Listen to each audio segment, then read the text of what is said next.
But first, yesterday's murder of Jews celebrating Yom Kippur at a synagogue in Manchester by a vile man of Syrian descent has been rightly condemned by many Brits as the inevitable culmination of months, in fact 2 years, of desperately weak leadership by Britain's Labour Prime Minister Keir Starmer.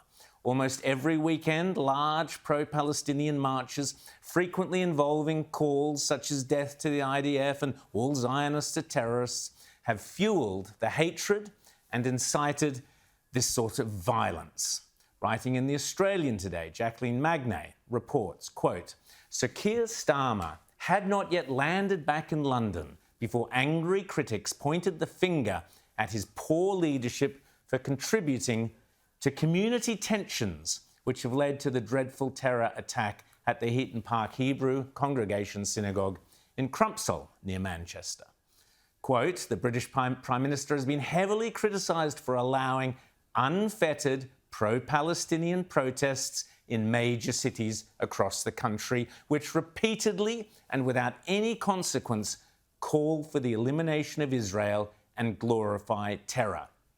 Jacqueline writes, just 12 hours before the terror attack, scores of pro-Palestinian supporters let off flares outside Downing Street. Sir Keir's recognition of the state of Palestine without demanding the release of the hostages has also inflamed tensions. Immediately after the terror attack, commentators on social media called for Sir Keir's government to arrest those calling for the deaths of Jews on British streets and to immediately stop the hate marches. End of quote. Well, doesn't that all sound uncomfortably close to home? Albanese and Wong also recognised the state of Palestine without demanding as a precondition the release of all the hostages. Albanese and Wong and the Labour state premiers have also failed to arrest those calling for the deaths of Jews on Australian streets. Albanese and Wong and the Labour state premiers have failed to stem the endless hate marches.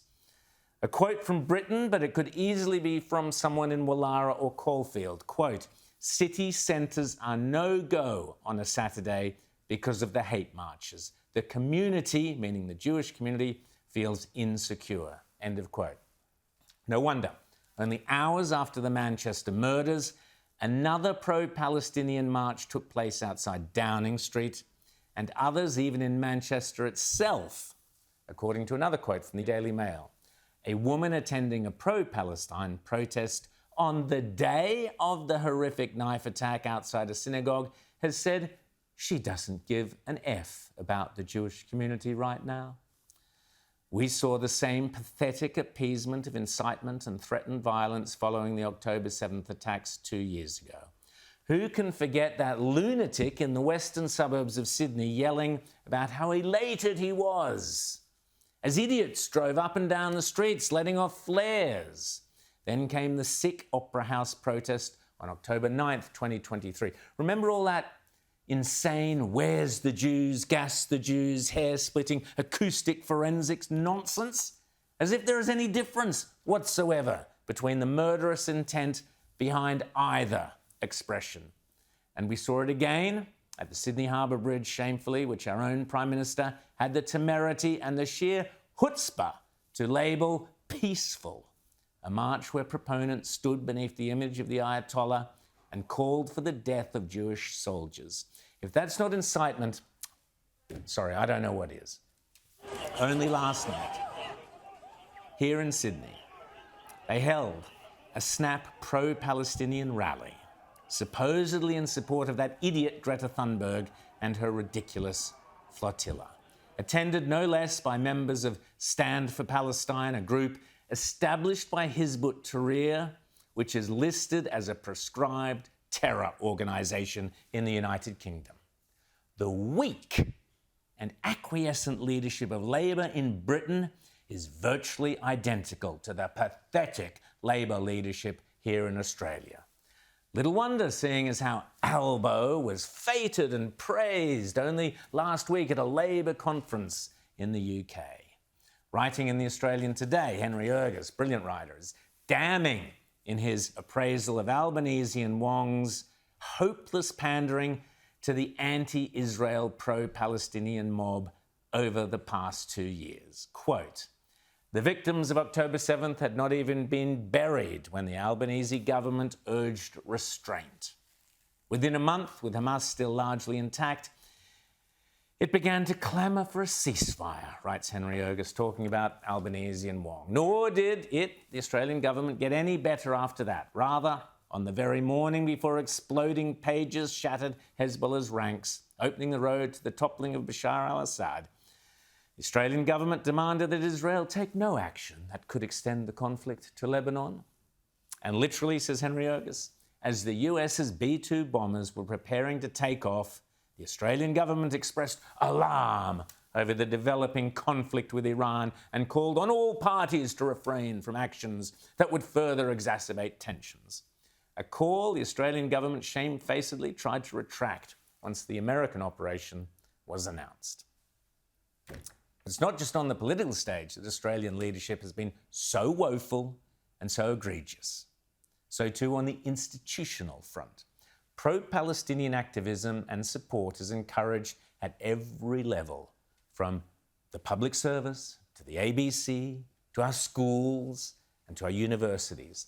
In a scathing article today in his margin call column, Yoni Bashan exposes the vile actions of, shamefully, the Art Gallery of New South Wales, who, quote, "in its infinite wisdom, have chosen to host artistic director of the Sydney Biennale, Hur al-Qasimi, a pro-Palestinian activist, for a fireside chat with its director, Maud Page, on October the 8th.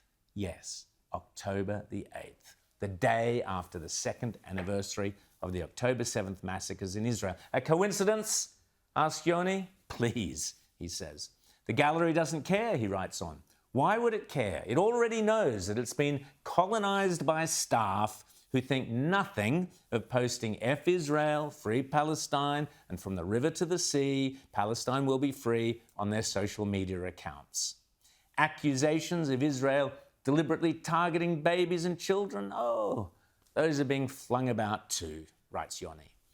And when asked about all this, the gallery, the Art Gallery of New South Wales, shrugged, blew a plume of metaphorical smoke in our face and said, yes, so. That's Yoni Bashan's article. It's a must-read. It's very, very good. Now, I just say enough is enough. First and foremost, I urge anyone who is thinking of visiting the Art Gallery of New South Wales to stay away from this vile institution, and if you are stupid enough to donate a brass razoo to it, desist and cancel it immediately and until these vile and appalling individuals are turfed out of their jobs. But there is now an imperative for proper leadership in this country. Good people must now take action. And by that, I appeal specifically to Labor Premier of New South Wales, Chris Minns. We learned this week that there is a pro-Palestinian march organised by the Palestinian Action Group, and it's planned, yet again, to take place on the iconic Sydney Opera House on October the 12th. What an absolute disgrace. There is already a peace process underway, you fools. The entire Arab and Muslim world is behind Donald Trump's peace plan. It is up to Hamas, and now only Hamas has the ability to end the conflict by agreeing to the plan and releasing all the hostages. There is no democratic purpose whatsoever that justifies yet another march this week of all weeks, on the anniversary of the barbaric butchery of October 7th. As things stand, New South Wales police have gone to the courts to seek to have the march stopped. I hope they do. This march must be banned in order to protect Jewish lives here in Australia. Chris Minns, the Australian public, is now looking to you. Do not let us down.